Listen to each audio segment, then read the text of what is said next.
Pagkatapos palang gayat-gayatin or hiniwa-hiwa, ayan, niluto pala siya dyan. Nilagyan lang ng konting tubig, tapos dyan papakuluan para lumambot yung ating mga kangkong. Para pag minik sa darak is malambot siya, para hindi mahirapan magtuka yung ating mga alagang manok. Ayan. Ayan, at nag-aalmusal na si papa namin. Ang ulam nga pala niya dyan is pinangat na isda. Nabili ko pala yung isda na yan, guys. 300 something ang per kilo. Sabi ko dun sa tindera, kasi nga sariwa siya, nakita ko. Sabi ko, pwede bang bumili ng halagang 100? Pwede po, sabi nga ng tindera.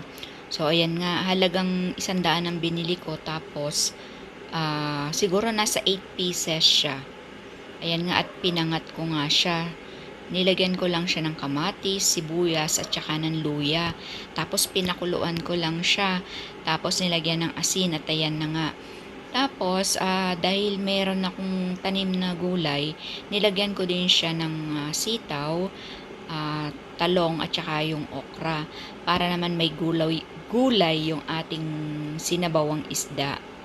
At ayan nga, kasi ayaw ni papa namin ng tuyot ba yung ulam namin. Gusto niya yung mga ganyan na ulam, yung may sabaw-sabaw ba siyang nahihigop ba? Nahihirapan siguro siyang lumunok, ganon. Hindi katulad ng ating mga chikiting, gusto nila fried lagi, 'di ba? Pag nagkakaedad tayo, gusto natin na yan, may sabaw-sabaw na nahihigop. Nilagyan ko nga din pala siya ng konting pang-asim. Ayan. Tingnan nyo nga, at sarap na sarap siya sa sabaw.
How was work, Papa? Okay, fine. How is my boy?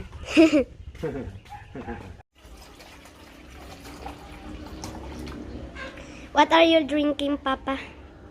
Herbal tea. Yan po, guys. Iniinom niya po daw yan.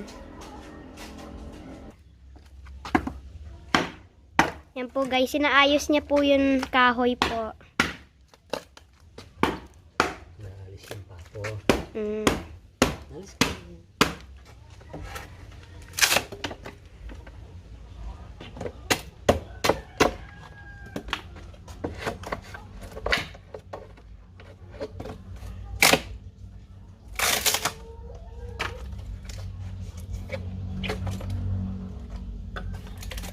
Yan po, guys.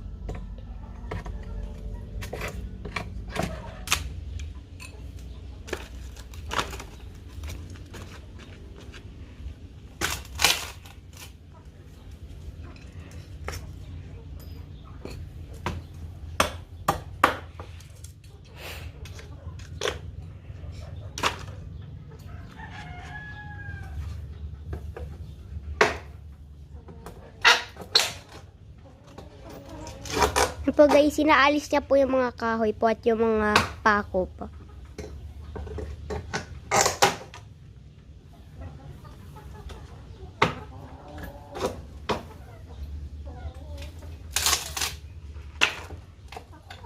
Yan po guys, dyan niya po nilalagay.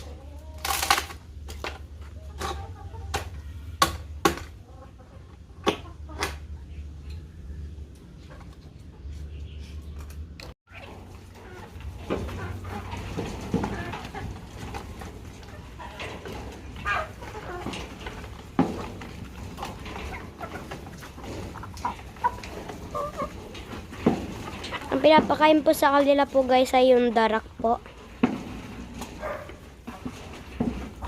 At saka mga gulay po.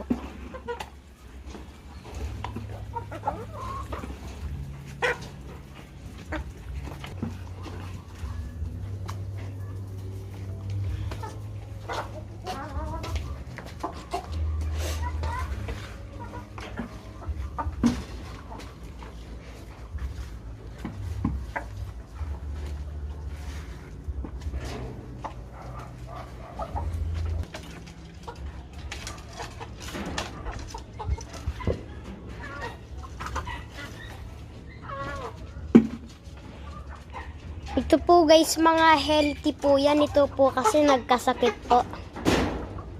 Pero na yan po, gumagaling na po siya.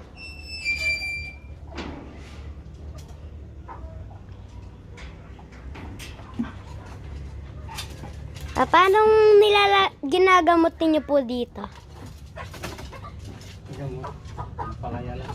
Ang palaya po daw dapat po guys, ang pinapagamot po daw dito, ang palaya po daw. Dito. Yun po daw guys.